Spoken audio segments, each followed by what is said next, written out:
Arsenal 4, Leeds 0 is how it finishes. So Arsenal stretch their lead at the top of the table. Of course, with Villa and Manchester City still yet to play, they currently sit 7 points clear. Jules is still with us.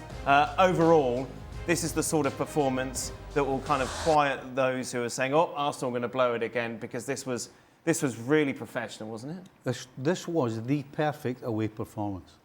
To go away, and we all laugh and go, "Well, Leeds is a tough place to go," but the atmosphere is what makes it as tough. Never mind just the opposition. But from the very get-go, this game was dominated by Arsenal. I think there was a little 10-minute spell at the start of the second half because he brought on Okafor and Calvert-Lewin, so he tried to sort of make it a bit of a fight. But you got Gabriel and Saliba. You're not going to win a fight either. And so this was 100% the perfect away performance from Arsenal. I chuckled. And I think, by the way, one of the biggest things for Arteta, they scored 2 goals in open play. Yep. Because they haven't done that for, 2-3 games in the Premier League.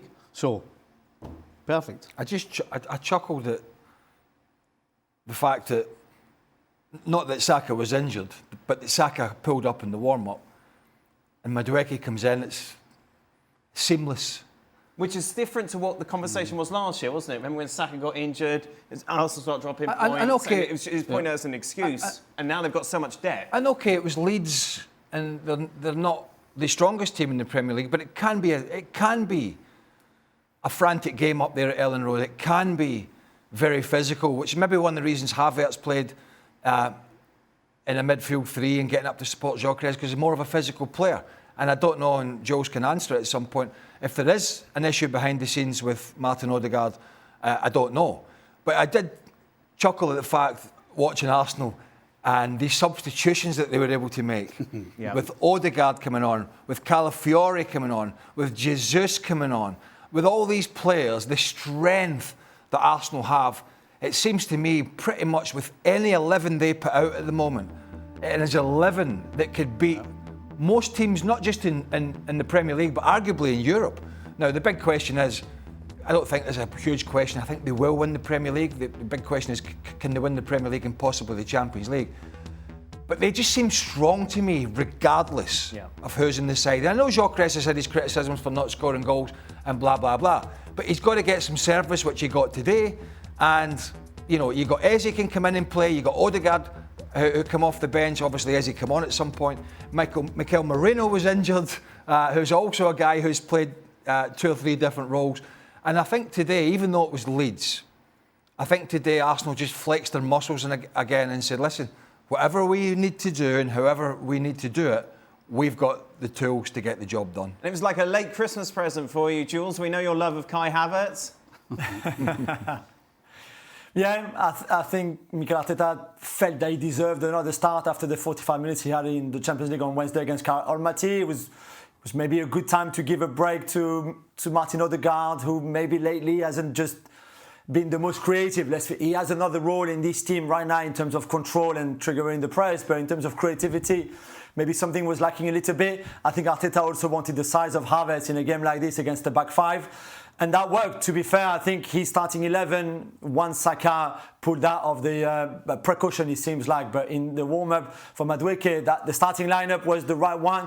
The substitutions to use the depth in the squad, like Craig just said, were the right ones as well. Everybody that came on, if you have a look at it, had really good impacts on the performance and on the score. So he'd be very happy. And let's not forget as well that Liverpool drew twice with this Leeds team. That City were 2-2 at home until the dying minutes of the game before winning 3-2. That Chelsea lost at Ellen Road earlier in the season as well, and United drew there too. So it's I think to beat them 9-0 over the 2 games, home and away so far this season, I think it's a big statement. And another corner goal, meaning they have scored more goals from corners in a season. You have to go back to Liverpool 2021-22 season. They scored 22, and of course we've still got a lot more good. Well, they haven't scored more. Say again?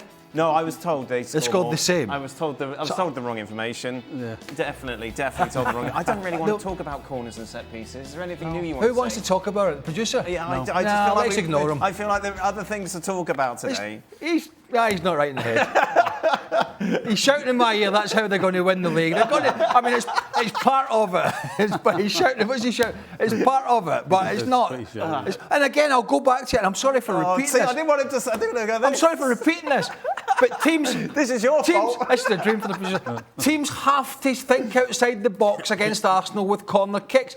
You can't keep getting everybody back because it's not working. The 6-yard box is becoming too condensed, and the goalkeepers, regardless of who they are, can't come out and get a clean punch. It's not rocket science. You've got to figure out a way to get Arsenal players back out of the box. Stick 3 up front. It really isn't rocket science. Stick 3 people up front, and they've got to bring 4 back. Yes. At least. And put a couple on the edge of the box. But that's not to suggest that Arsenal then would not score from a set piece.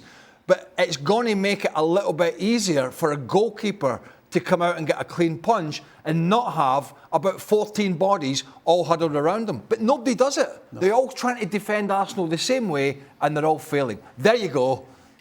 You can move on now.